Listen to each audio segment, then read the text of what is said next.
tá bem. Minha mãe é arquiteta. Sim. Arquiteta. Viu? Ele não interagia com ela. Com a irmã, né? Com a Amanda. E ela chegou a dizer pra mim, 11 meses ela já falava, assim, juntava palavras já. Ela disse, mamãe, meu maninho não me ama. Porque não tinha essa troca, né? Não existia, não existia isso dele pra nós, né? O Lucas, ele era autista clássico, né? E hoje vamos chamar, hoje seria considerado autista severo. Porque com 2 anos e meio nós já estávamos com o primeiro diagnóstico dele, de distúrbios de desenvolvimento global, com tendências autísticas aqui em Belém. Então com 3 anos nós já conseguimos um diagnóstico dele em São Paulo, que foi de autista clássico encapsulado. E esse diagnóstico veio assim com um prognóstico, né, também muito difícil para o Lucas. Então, sem expectativas de desenvolvimento para ele. E isso é duro, né? É bem difícil mesmo. Não sei se vocês têm alguém na família, talvez tenha. Hoje se tem mais conhecimento, né, sobre autismo. Então, assim, foi bem duro pra gente. Desde bem pequeno, porque a gente não tinha noção de que podia ser autismo ou que podia ser algum problema, né? Porque uma coisa que norteou um pouco mais a gente de conseguir obter um diagnóstico cedo é que a minha filha era bem pequena quando eu tive ele. Então, um ano e meio de diferença apenas. Bem pouquinho, né? Aí fica... E aí foi bom, assim, porque dava para comparar muito, né? Então, com meses, você sabe que a criança faz certas coisas, ela corresponde a brincadeiras já, ela faz aquele sorrisinho careca que a gente vê, né? Sem nenhum dentinho ainda, mas ela interage muito, né? Ela consegue, a criança pequena, ela já consegue interagir bastante. E a gente sentia falta disso no Lucas. Mas bebê, aí que né? Tá, né? Desde bebê.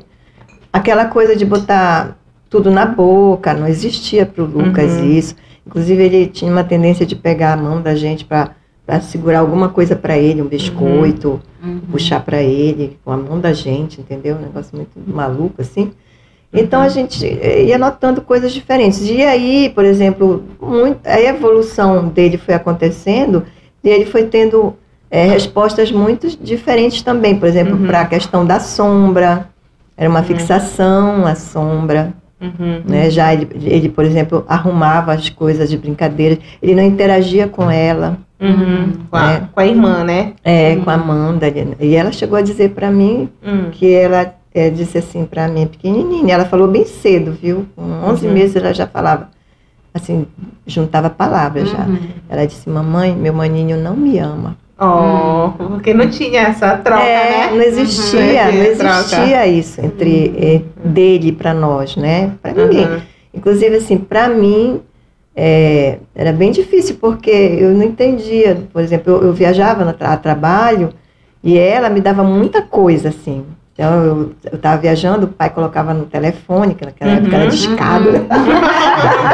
Vocês nem conhecem. E aí, né? Então, era tudo muito caro, telefonema, foto, era tudo muito caro naquela época. E a gente ligava, não podia demorar tanto, né? E o Lucas, ele só balbuciava coisas assim. Essa pança igual de... Ele já estava com uma certa, assim, mais de ano. E ele não falava nada, ele não atendia o próprio nome, entendeu? A criança atende o próprio nome. Então, tudo isso ia trazendo pra gente suspeitas, né? Tem alguma coisa diferente. Alguma coisa não está indo bem. E falava com o pediatra. O pediatra acompanhou ele. O pediatra acompanhou os dois, né? Meus 2 filhos desde que nasceram. Mas mesmo assim, a visão dele era assim, de que, olha, cada criança tem seu ritmo, cada criança tem aquela... Não compare, né? Não compare. Eu ouvi isso também, não compare, né? E aí foi bem complicado, porque até meu esposo falava assim, vem cá, mas será que você está com essa impressão, que você acha que tem algum problema? Como é que o médico não nota e tal, não diz que tem alguma... E aí, até nisso, né? Mas a minha mãe, né? Minha mãe também dizia pra mim, alguma coisa não tá bem. Minha mãe é arquiteta. Sim. Arquiteta. Viu? Tá ligado no nosso Esse papo. bolo, hein? Nossa, né, meu Tá amor? bom não o bolo, Lucas? Tá, Olha, Tita, aprovado. aprovado, viu? Interagindo bastante aqui nesse podcast maravilhoso, hein, Lucas? Aí a Eliane era arquiteta, um outro universo, né? E percebeu que tinha ali E olha, algumas gente, coisas. Aquilo que eu digo, coração de mãe, eu né? estava no meu começo de carreira. Vocês não sabem o que é isso. Exigência é muito grande, né? De próprio emprego, assim, da gente conseguir se manter, né? Atualizado na área de trabalho, porque eu trabalhava na minha área de estudo. Isso foi uma conquista muito grande, porque aquelas épocas foram bem complicadas. A maioria do pessoal que se formou comigo foi embora para São Paulo, foi fazer pós. E eu acabei casando e fui para Tucuruí. Fui morar em Tucuruí. E lá eu não tive filhos logo. Eu passei 5 anos lá. Quando retornei de lá foi que eu resolvi ter filhos, eu e meu esposo. Aí veio a Amanda, né? E logo depois o Lucas. E logo depois Deu nem o muito Lucas. tempo, já foi logo pra...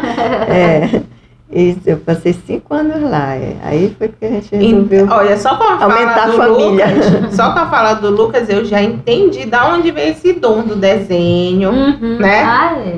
Dá uma...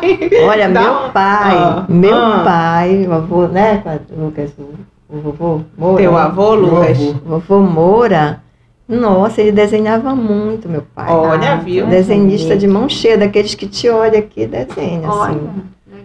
E ele também era engenheiro, ele trabalhava noutra área, assim, o desenho para ele era aquela coisa da vontade mesmo, da criatividade.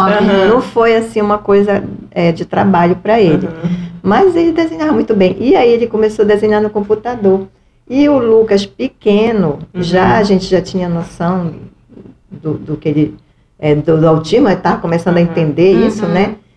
E ele ficava atrás, meu pai trabalhando, assim, meu pai já era aposentado, mas ele adorava escrever, ele escreveu 9 livros, meu pai, depois de aposentado. Nossa. Lançou 9 livros sobre a área que ele gostava muito, que ele era cartógrafo. E aí o Lucas, ele ficava por trás do meu pai, vamos dizer assim, aqui está o computador, naquela época, o computador antigão. E aí, grandão, né? O Lucas ficava na hiperatividade dele, por trás do meu pai, aqui, como se fosse eu, meu pai sentado, trabalhando aqui nos livros dele, desenhava no computador. Meu pai foi autodidata em tudo, ele foi atrás de entender de AutoCAD, desenhou, e ele desenhava num outro, que eu me lembro agora o nome, né, um outro software. E o Lucas, ele ficava andando atrás, assim, pra lá e pra cá, sempre foi assim, parece um bichinho enjaulado, assim. E nisso, ninguém fazia ideia que o Lucas estava captando tudo que meu pai fazia ali. Em fase decisiva, né? Quantos anos, mais ou menos? Uns 2 anos e meio, 3. Né? Porque a interatividade com as outras crianças era muito assim, a gente tentava fazer acontecer. Entendeu? A gente buscava até isso. Até porque tinha a Amanda também, né? Então. Mas aí sempre era bem difícil, porque ele fugia disso. Às vezes eu trancava até o portão.